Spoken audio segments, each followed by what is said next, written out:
When we talk about the new diversity, what we mean by that is the world can no longer tolerate groups of people talking about they can't make it because of the color of their skin, because it's becoming a global marketplace.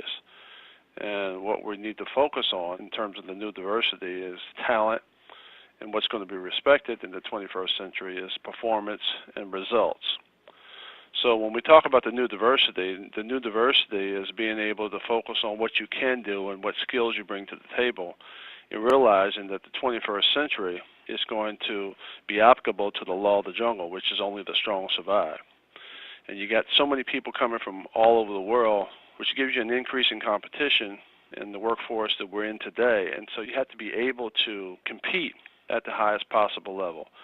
And those that aren't able to do that are going to be left out. The greatest challenge that leaders will face in the 21st century is being able to deal with all kinds of people at all different levels. And traditionally, we haven't had a really strong, diverse society. It's been the haves against the have-nots, and mostly people of certain color would be dominant in almost every category. To be able to deal with all kinds of people from all backgrounds and be open enough and flexible, I think is the greatest challenge. Diversity is very important today because our society and our workforce should reflect the environment that we live in. As our society changes in terms of demographics and in terms of people coming in from all over the world, those are really our customers.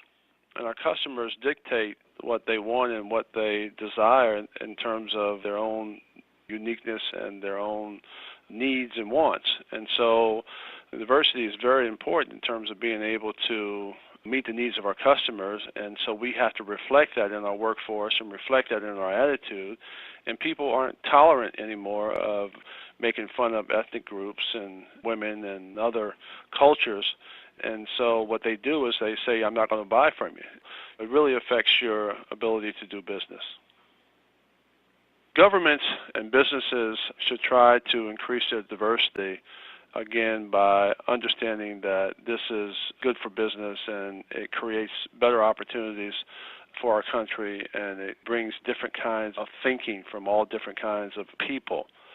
When you are talking about the advantages of diversity, it really kind of starts from the top. And you have to be able to understand why diversity is so important, and the benefits of diversity, and the benefits of innovation and creativity, and the ability to be able to think differently, and to be able to also tap into different markets and serve different people's needs based on a diverse attitude or having people that can relate to that particular culture.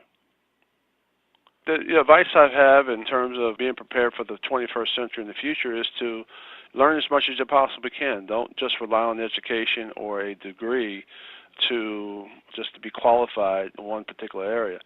Read all the time, stay up on the news, learn as much about technology as you possibly can.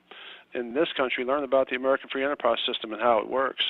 Don't just leave it up to other people to control your life, but be able to learn as much about who you are as possible, and to be able to segment every part of your life so that you can improve the quality of life by getting the right information and applying that information to your own personal area of focus. This is a knowledge economy, and so I think it's very important to be able to understand that information is king and the smart people win.